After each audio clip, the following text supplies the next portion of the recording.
আমরা বিরতির আগে পার্টিকুলার প্রশ্ন উত্তর দিয়েছিলাম। এবার রাজীব হোসেন, আপনার প্রশ্ন। আপনি লিখেছেন, অজুখানায় অজু করার সময় পাশের জনের অজুর পানি আমার গায়ে ছিটকে আসলে কোনো সমস্যা হবে কিনা। অজুর যে ব্যবহৃত পানি, এই পানির ছিটা এটা কিন্তু নাপাক নয়, বা এই পানিটা কিন্তু নাপাক নয়। তবে এই পানিটা অন্য আরেকজনকে পবিত্র করতে পারে না। অর্থাৎ আমি অজু করার পর আমার হাত মুখ ধোয়া যে পানি, এই পানিটা যদি সংরক্ষণ করা হয় কোনো বাটিতে, ওইটা দিয়ে আরেকজন অজু করতে পারবেন না। হ্যাঁ, এটা অনেক সাপ পানির সাথে মিশে গেছে, তাহলে সেক্ষেত্রে এটা তো আর কারণ নিয়ন্ত্রণ নয়, সেটা কথা ভিন্ন। তো এই পানিটা অন্য আরেকজনকে পবিত্র করতে পারে না, অর্থাৎ অন্য আরেকজনকে অজুতে ব্যবহার করার মতো ক্ষমতা এই পানির বা সেই সুযোগ এই পানির মধ্যে নাই যে এই পানি আরেকজনকে পবিত্র করতে পারে। বাট এই পানির ছিটা যদি কারো গায়ে লাগে তাতে কোনো অসুবিধা নাই, কারণ এই পানিটা নাপাক না। হ্যাঁ, আপনি কোনো নাপাক ধুয়েছেন কোনো পানি দিয়ে এবং পানিতে নাপাকের আলামত আছে, তখন সেটা নাপাক। কিন্তু অজুতে তো আমরা দৃশ্যমান নাপাক ধুই না, অদৃশ্যমান নাপাক থাকে। অদৃশ্যমান নাপাক দূর করার জন্য অজু করি। তো সেই অপবিত্রতা দূরের জন্য যে অজু করা হয়, সেই অজুর পানিটা ছিটা যদি কারোর গায়ে পড়ে, এতে তার শরীর বা কাপড় চোপড় নাপাক হবে না। তবে আমরা যখন পাবলিক প্লেসে বা কোনো জায়গায় আমরা যখন অজু করি, তখন আমাদের লক্ষ্য রাখা উচিত যে আমাদের আশেপাশে যে মানুষগুলো আছে, আমাদের অজুর ছিটা যেন তাদের গায়ে গিয়ে না পড়ে। এটা তাদের জন্য বিব্রতকর, বিরক্তিকর, সেটি সম্পূর্ণ ভিন্ন বিষয়। এরপর জান্নাতুল মাওয়া, আপনি লিখেছেন, ছোট বাচ্চা ফ্লোরে পেশাব করলে সে পেশাব শুকিয়ে গেলে ওই স্থানে জায়নামাজ বিছিয়ে নামাজ পড়া যাবে কিনা। এর উত্তর হলো যে, ফ্লোরে যদি বাচ্চারা পেশাব করে, পেশাব অনেকদিন পরে হয়তো শুকিয়ে যায়, কোনো আলামত তার থাকে না। আলামত থাকে না বলতে দুর্গন্ধও নেই, পেশাব দৃশ্যমানও নয়, কোনো বোঝাও যাচ্ছে না এখানে পেশাব করেছে, আদৌ অন্য অংশের মতোই হয়ে গেছে। অনেকদিন পরে এরকম হয়ে যেতে পারে। যদি হয়ে যায় তাহলে ওই ফ্লোরে নামাজ পড়তে কোনো অসুবিধা নেই, সরাসরি নামাজ পড়তেও কোনো অসুবিধা নেই, যদি কোনো আলামতের কোনো চিহ্ন ছিটাফোঁটা না থাকে। আর যদি আপনার এরকম কোনো জায়গা যেখানে হয়তো বাচ্চা পেশাব করেছে, সন্দেহ হচ্ছে কোথায় করেছে, কিন্তু আলামত হয়তো খুঁজে পাওয়া দুষ্কর, আপনি জানাজ বিছে নামাজ পড়লেন, নামাজ হয়ে যাবে, কোনো অসুবিধা নেই। আর সাধারণ বিধান হলো, কোনো ফ্লোরে বাচ্চারা পেশাব করলে বা পেশাব, বড়রা যে কোনো পেশাব পড়লো, নাপাক পড়লো, তাহলে সেখানে পানি দিয়ে সেটা ধুয়ে ফেলার, এটা হলো কর্তব্য। কাপড় চোপড়ের মতো আর চিবানো তো এটা যায় না, সম্ভব নয়। এই জন্য সেখানে পানি ঢেলে ধুয়ে ওইটাকে পবিত্র করে ফেলা, বাস এটাই যথেষ্ট। এরপর HM শহীদুল ইসলাম, আপনি লিখেছেন, আমি পেশাদার ড্রাইভার, বিভিন্ন কাজে অনেক দূরে যেতে হয়, সেক্ষেত্রে আমার কি কসর করতে হবে? ভাই শহীদুল ইসলাম, আপনি পেশাদার ড্রাইভার হিসাবে বিভিন্ন জায়গায় যে আপনাকে যেতে হয় দূর দূরান্তে, সেটা যদি সফরের দূরত্বে হয়, তাহলে অবশ্যই আপনি পথে কসর নামাজ পড়বেন। আর আপনার যে গন্তব্য, সফর করে আপনি যেখানে যাচ্ছেন, সেখানে যদি আপনার নিজস্ব থাকার কোনো ঠিকানা থাকে, সেখানে স্থায়ী ঠিকানা হতে পারে, অস্থায়ী ঠিকানা হতে পারে, আপনার কক্ষ রাখা আছে, থাকার বন্দোবস্ত আছে, সেটাও আপনার একটা ঠিকানা, আপনি সেখানেও থাকেন মাঝে মধ্যে গিয়ে, আহ, এবং সেটা আপনার বর্তমান ঠিকানা, আমরা আজকাল যেটাকে বলি বসবাস করেন, এরকম কোনো জায়গায় যদি সেটা হয় গন্তব্যটা, তাহলে সেখানে গিয়ে পুরো নামাজ পড়বেন। আর যদি সেরকম না হয়, আপনি গিয়ে সেখানে হোটেল উঠেন, আজকে এক হোটেলে, কালকে আরেক হোটেলে, এই টাইপের, এবং নিয়ে আপনি সাময়িক সময়ের জন্য ভাড়া নেন, তাহলে সেক্ষেত্রে সেখানেও আপনি কসর নামাজ পড়বেন, যদি আপনি সেখানে মুসাফির হিসেবে থাকেন, অর্থাৎ 15 দিনের কম থাকেন। এরপর ফারহাদ জাহান বোন, আপনি লিখেছেন, কাবিনের টাকা অনেক পরে পরিশোধ করলে সে সময়ের মূল্যমান অনুযায়ী দিবে নাকি পূর্বে মূল্যমান অনুযায়ী দিতে হবে? দেখুন, মৌলিকভাবে মুদ্রাস্ফীতিকে আমলে নিয়ে আপনি আহ, পরবর্তী সময়কার মূল্যমান বিবেচনা করে দিবেন না, বরং যেটা ধার্য হবে সেটি দিবেন। তবে একজন মুসলিম, তিনি কোনো পাওনাদারের পাওনা পরিশোধের সময় তিনি যদি নিজে থেকে কিছু বাড়িয়ে দেন, সেটি হবে তার জন্য উত্তম ঋণ পরিশোধ করা। নবী করিম সাল্লাল্লাহু আলাইহি ওয়াসাল্লাম বলেছেন, খায়রুকুম আহসানুকুম কাদাআ আও আদাআ, তোমাদের যে ঋণ নেয়ার পর সেটি পরিশোধ করার ক্ষেত্রে ভালো মানুষের পরিচয় দেয়, সে হলো তোমাদের মধ্যে সবচেয়ে ভালো মানুষ। অতএব এই ঋণ পরিশোধ করার যে ব্যাপার, সেখানে আমি যদি চিন্তা করি বিবেচনা থেকে, যে অনেক দিন আগে ধার্য হয়েছিল, সেটি আজকের বাজার মূল্যে অনেক কমে গেছে, অতএব আমি তাকে একটু বাড়িয়ে দিলাম, তো এটা জায়েজ আছে মৌলিকভাবে।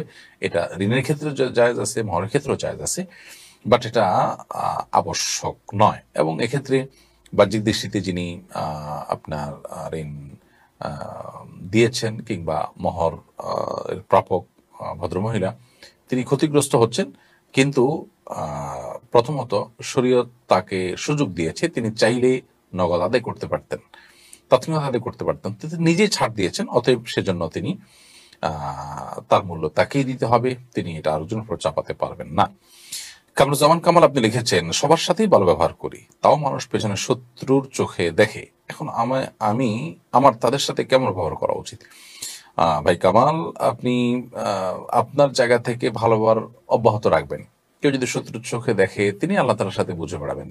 আমাদের মনে রাখা উচিত যে আমাদের নিজের হিসাবটা আল্লাহ তাআলার কাছে দিতে হবে, আরেকজনের হিসাব নয়।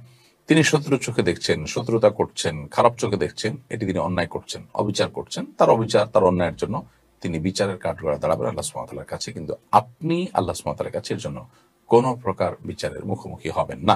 বিধায় এটা নিয়ে আপনার অরিড হওয়ার কোনো কারণ নেই, এবং আপনি নিশ্চিন্তে এবং আল্লাহ সুবহানাহু ওয়া তাআলার প্রতি তাওয়াক্কুল করে, তার প্রতি ভরসা রেখে আপনি আপনার ভালো ব্যবহারকে অব্যাহত রাখবেন, এর বিনিময়ে আল্লাহ তাআলার কাছে আপনি পাবেন। ইমানদারের জন্য এটা অনেক বড় একটা সান্ত্বনার বিষয়। তাফসির আহমদ আপনি লিখেছেন, রাত 2টার সময় কি তাহাজ্জুদের নামাজ পড়া যাবে? জানাবেন দয়া করে। রাত 2টার সময় যদি আপনি তাহাজ্জুদের নামাজ পড়েন, অবশ্যই সেটি জায়েজ হবে।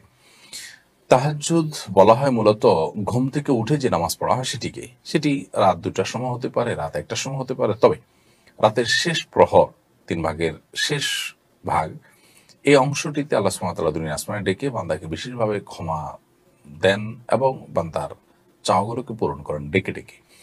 তো ওই সময়টাতে আল্লাহ সুবহানাহু ওয়া তাআলার বিশেষ অনুগ্রহ অনুকম্পা পাওয়া যায়, সেজন্য সেই সময়ের তাহাজ্জুদ সবচেয়ে উত্তম এবং ওই সময়ের দোয়া সবচেয়ে উত্তম। বাট তার আগে যদি কেউ তাহাজ্জুদ পড়েন, অবশ্যই তাহাজ্জুদের যে মর্যাদা, সেই মর্যাদা তিনি লাভ করবেন। হ্যাঁ, দোয়া কবুলের জন্য অনেক বেশি উপযুক্ত সময় হয়তো সেটি নয়, কিন্তু আপনার সেটি অবশ্যই তাহাজ্জুদের সময়, তাহাজ্জুদের পরিপূর্ণ সওয়াব আপনি পাবেন। আর যদি ঘুমানো ছাড়াও আপনি তখন পড়েন, তাও তাহাজ্জুদের এক প্রকারের তাহাজ্জুদ হবে, কিয়ামুল লাইল হবে, রাত জেগে নামাজ পড়া হবে, কিন্তু মূল তাহাজ্জুদটা হলো ঘুম থেকে উঠে মানুষ সাধারণত যেটি পড়ে। কেউ যদি ঘুমাইলই না, তাহলে তিনি তো অবশ্যই পড়তে পারবেন।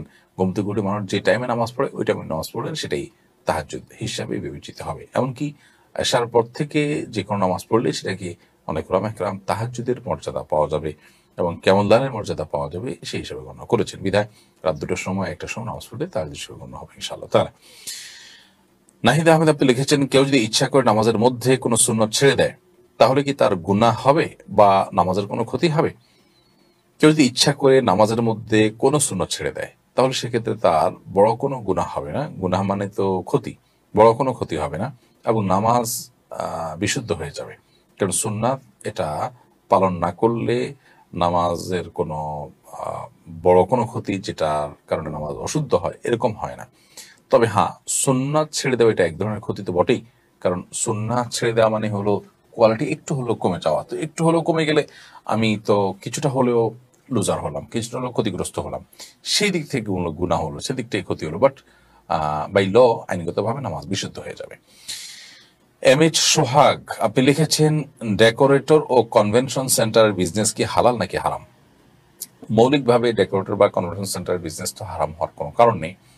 তবে আপনার এই বিজনেস করতে গিয়ে যদি বেশিরভাগ ক্ষেত্রে হারাম অনুষ্ঠানগুলোর আপনার সাপোর্ট করতে হয়, তাদেরকে সার্ভিস দিতে হয়, তাহলে সেক্ষেত্রে এটি হারাম হয়ে যাবে।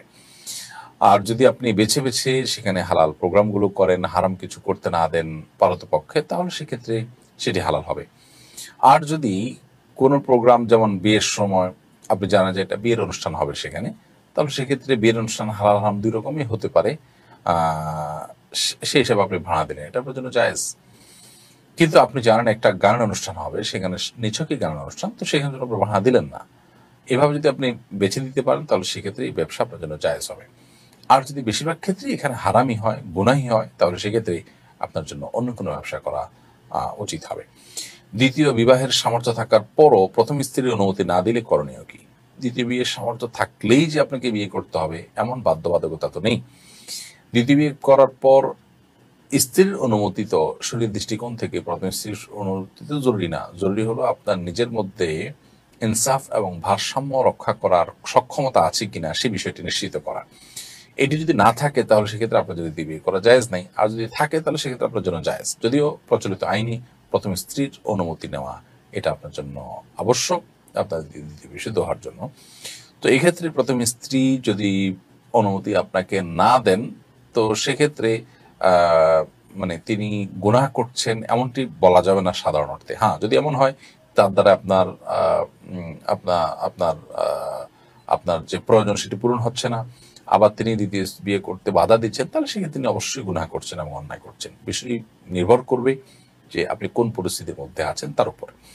বাজিদুর রহমান চৌধুরী আপনি লিখেছেন, স্ত্রী 2 বছর হয়েছে মুসলমান হয়েছে, কিন্তু স্বামী এখনো বিধর্মী, এখন স্ত্রীর কোনো করণীয় আছে কিনা? দেখুন, স্বামী স্ত্রী দুজনের একজন যদি মুসলমান হন আর অপরজন যদি মুশরিক হন, কাফির হন, তাহলে সেক্ষেত্রে তাদের মধ্যকার বৈবাহিক সম্পর্ক আর থাকে না এবং সেটি বিচ্ছিন্ন হয়ে যায়।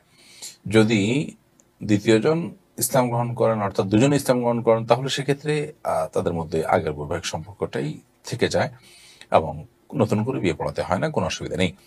বাট একজন মুসলমান হয়েছেন আর একজন কাফির রয়ে গেছেন, তাহলে সেক্ষেত্রে তাদের মধ্যকার সম্পর্ক থাকে না। কারণ হলো